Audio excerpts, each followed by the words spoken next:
أعوذ بالله السميع العليم من الشيطان اللعين الرجيم.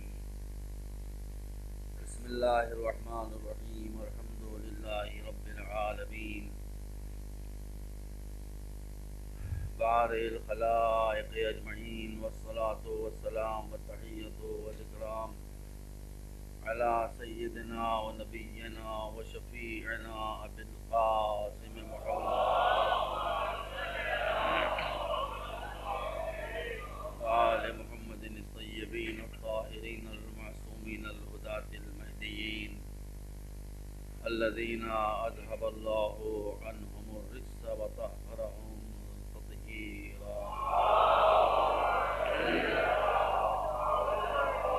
وصحابه الكرام المنتدبين. أما بعد، فقد قال الله سبحانه تبارك وتعالى وهو أصدق الصادقين: يا أيها الناس إنا خلقناكم من ذكر وأنثى وجعلناكم شعوبا وقبائل لتعارفوا إن أكرمكم عند الله أتقاكم. صلوات محمد.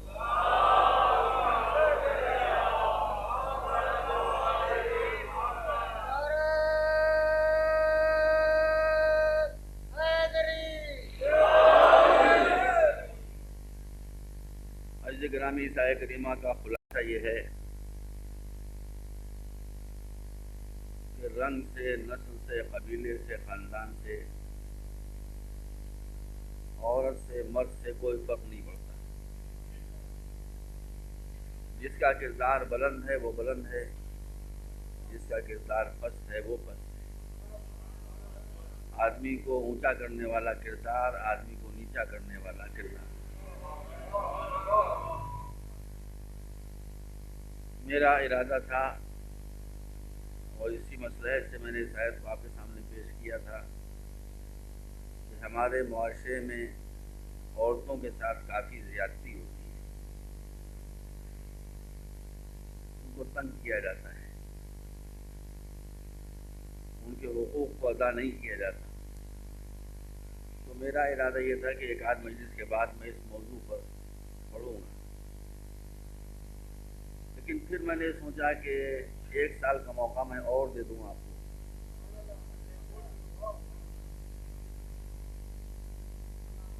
اس لیے کہ اگر میں نے عورتوں کو ان کے حقوق بتا دیے اور وہ کل آپ گھر میں اپنے حقوق کا مطالبہ کرنے کے لیے کھڑی ہو گئیں تو آپ کے لیے پھر مشکل ہو جائے گی. اس لیے میں ٹال گیا. لیکن یہ بات آپ سمجھ لیجئے، یہ بات آیت اللہ خمینی نے بھی فرمائی ہے اور اس صدی کے سب سے بڑے مورخ ہسٹورین ٹوئنبی نے بھی یہ بات کہی ہے. ٹوئنبی نے 7 تہذیبوں کا مطالعہ کیا، بہت گہرا، اور اس کے بعد اس نے جو نتیجہ نکالا وہی نتیجہ آیت اللہ خمینی نے ایک تہذیب کے مطالعے کے بغیر نکال لیا. اور وہ نتیجہ یہ تھا کہ کسی بھی قوم کا عروج و زوال اس قوم میں عورتوں کی حیثیت پر منحصر ہوتا ہے. اگر عورتیں مطمئن ہیں، خوش ہیں، باکردار ہیں، تعلیم یافتہ ہیں تو وہ قوم اوپر اٹھ چلی جاتی ہے.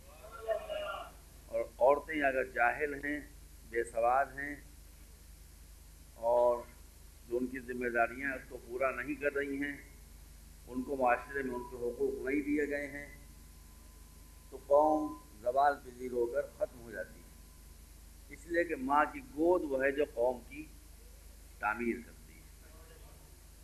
بہرحال میں نے نہیں پڑھا، روز سوچتا رہا کل پڑھوں گا کل پڑھوں گا، اگر پھر میں نے کہا کہ بھائی گڑبڑ ہو گیا تو فائدہ نہیں ہے کچھ.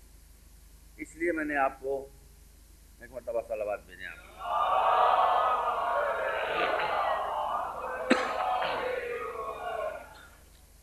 خالی ذکر اہل بیت کے اوپر اپنے کو میں نے محدود رکھا. کچھ مجلسوں میں نے آپ کے سامنے یہ دکھایا کہ اللہ نے جو فرمایا ہے کہ نسل سے کچھ نہیں ہوتا، ایک ہی خاندان، اس میں کیسے کیسے غلط قسم کے لوگ پیدا ہوئے. قابیل کی مثال آپ کے سامنے میں نے دی، پسر نوح کی مثال دی آپ کے سامنے. یہ سب پیغمبروں کے بیٹے تھے. جناب یوسف کے بھائی پیغمبر کے بیٹے تھے، مگر کتنا خراب ان کا کردار ہو گیا، تو آج تک ان کا ذکر اچھے انداز میں نہیں کیا جاتا۔ پھر عورتوں کا میں نے ذکر کیا، اتفاق کی بات ہے کہ عورتوں میں جن دو عورتوں کا ذکر میں نے کیا وہ دونوں پیغمبروں کی بیویاں تھیں۔ قرآن نے کہا جناب لوط کی بیوی اور جناب نوح کی بیوی، اور آپ نے دیکھا کہ ان کا حشر کیا ہوا، قرآن مجید بتاتا ہے۔ پھر میں نے آپ کے سامنے قرآن مجیدی کی روشنی میں اچھی عورتوں کا بھی ذکر کیا، اس میں جناب موسیٰ کی والدہ کا ذکر کیا، جناب آسیہ کا ذکر کیا، جناب مریم کا ذکر کیا، بی بی خدیجہ کا ذکر کیا، اور ایک ہلکا سا ٹچ صدیقہ طاہرہ حضرت فاطمہ الزہرا کا۔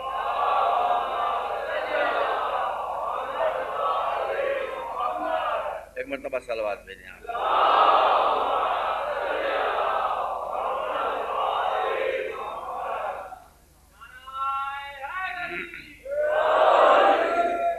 اور بیویوں کا ذکر بھی میں کرتا لیکن یہ کہ اب وقت نہیں رہ گیا، تو یہ بی آج اسی کے ذکر کے لیے تاریخ مخصوص ہے، حضرت فاطمہ الزہرا صلوات اللہ وسلام علیہ۔ میں بہت بہت شکر گزار ہوں علامہ ڈاکٹر طاہر القادری صاحب کا کہ انہوں نے اس بی کی عظمت کو پہچانا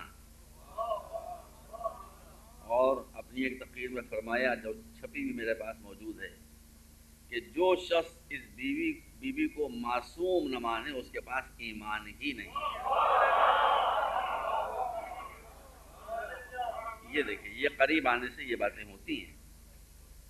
ہم اب تک سمجھتے تھے کہ ہم ہی خالی معصومہ مانتے ہیں، وہ فرما رہے ہیں خدا ان کو جزائے خیر دے کہ جو شخص بھی اس بیوی کی عصمت کا قائل نہ ہو اس کے پاس ایمان ہی نہیں۔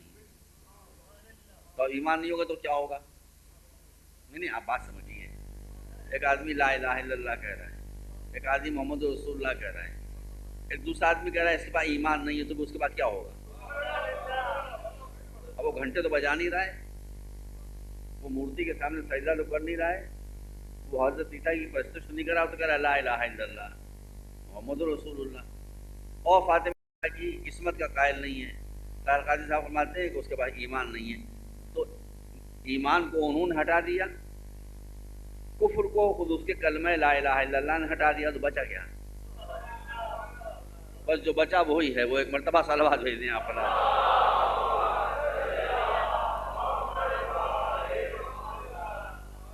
یہ بات بہت سنجیدہ ہے۔ دیکھیے فرمایا کہ وہ خلاصہ یہ کہ اس کے پاس ایمان نہیں تو نفاق ہے۔ اب مولا علی کو دیکھیے، رسول نے کیا فرمایا کہ اگر علی نہ ہوتے تو فاطمہ کا کوئی ابھی میں کتاب پڑھ رہا تھا کچھ روز پہلے، صحیح بات کہی انہوں نے بڑی حد تک، اور یہ بات کئی لوگوں نے کہی ہے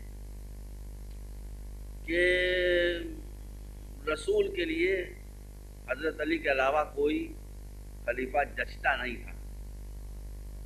دیکھیے بات صحیح کہی، جو بات صحیح کہا اس کو مان لینا چاہیے، وہ ایسے کسی سے لڑنا نہیں چاہیے کبھی، مگر ان کا کہ امت کی مصلحت یہ تھی کہ رسول کی خواہش کے برخلاف مولا علی کو رسول کا جانشین نہ بنایا جائے۔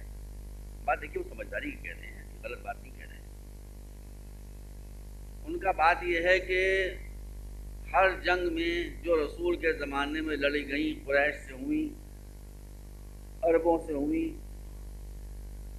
اس میں مولا علی سب سے آگے آگے رہتے تھے۔ بدر میں کس نے مارا؟ مولا علی نے۔ احد میں کس نے صفایا کیا؟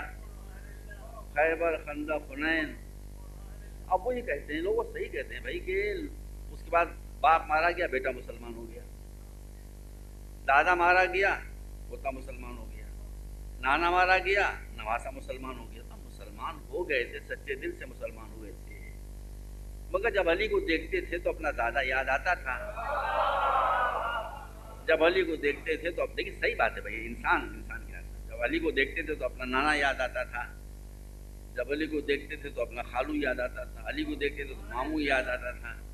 تو مسلمان ہو گئے تھے مگر دل میں تھوڑی کدورت موجود تھی. تو ماحول علی کی خلافت کے لیے سازگار. لیکن میں نے کوئی یہ تو نہیں کہا کہ یہ بات غلط ہے، بات صحیح ہے. مگر بات سے دیکھیے بات نکلتی ہے. میں نے جو صحیح بات کو مان لیا، آپ بھی صحیح بات کو مان لیجیے. میں نے یہ تو نہیں کہا کہ یہ غلط ہے. فطرت انسانی ہے کہ کوئی اپنے دادا کے قاتل کو دیکھے گا تو مقدر ہوگی طبیعت، کوئی نانا کے قاتل کو دیکھے گا طبیعت مقدر ہوگی، کوئی ماموں کے قاتل کو دیکھے گا طبیعت مقدر ہوگی. بات صحیح ہے، بالکل ہم مانتے ہیں اس کو. یہ مسئلہ ایک اور بھی پیدا ہوتا ہے.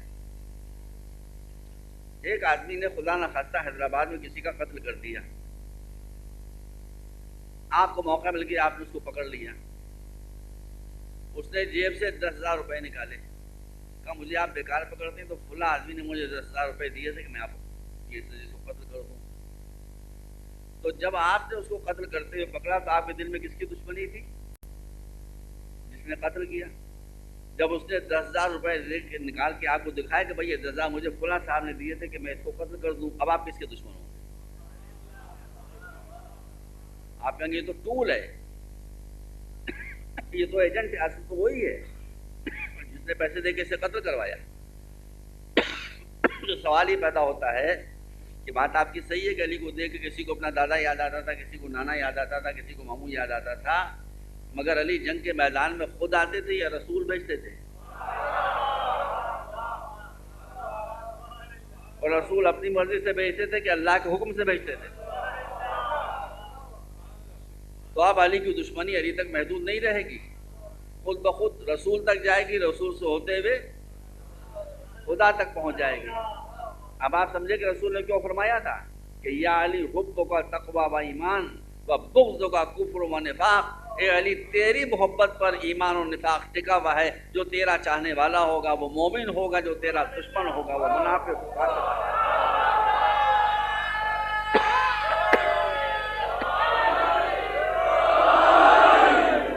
یہ کوئی جذباتی بات نہیں تھی، یہ سلسلہ ہے پورا. تو اب اسی طرح سے تاریخ نے فرمایا، بہت صحیح فرمایا کہ فاطمہ کو جو معصوم نہ مانے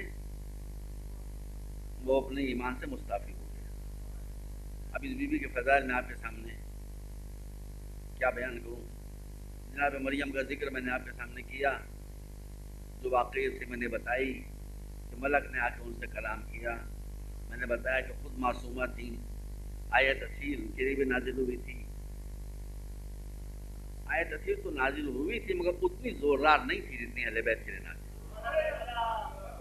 وہاں تو خالی یہ بات ہے ان اللہ اصطفیٰ کے وطہرا کے وصطفیٰ کے علی نساء العالمین، بس اتنا ہی تھا کہ تمہیں پاک کیا، چن لیا. یہاں کیا ہوتا ہے؟ انما یرید اللہ لیذھب عنکم الرجس اہل البیت ویطہرکم تطہیرا.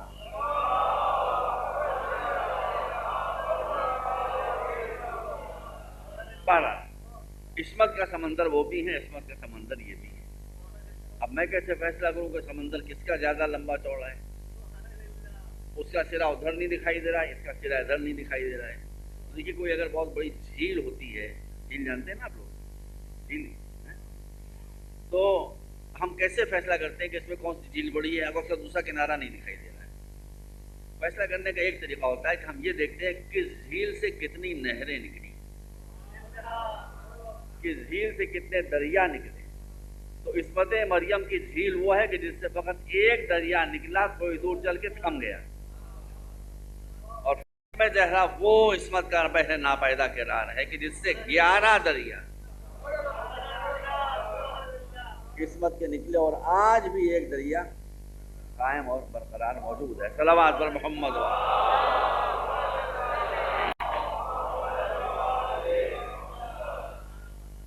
بس دو چار واقعات پہلے میں ہو سکتا ہے کہ میں بیان نہ کر پاؤں، بعد میں وقت زیادہ ہو جائے.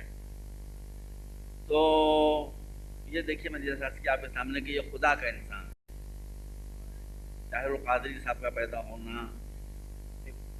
حیدری صاحب ہیں کوئی، وہ علی شیر حیدری نہیں بھائی، وہ تو خطرناک ہے. ایک اور حیدری ہیں کوئی، کیا نام ہے ان کا بتاؤ؟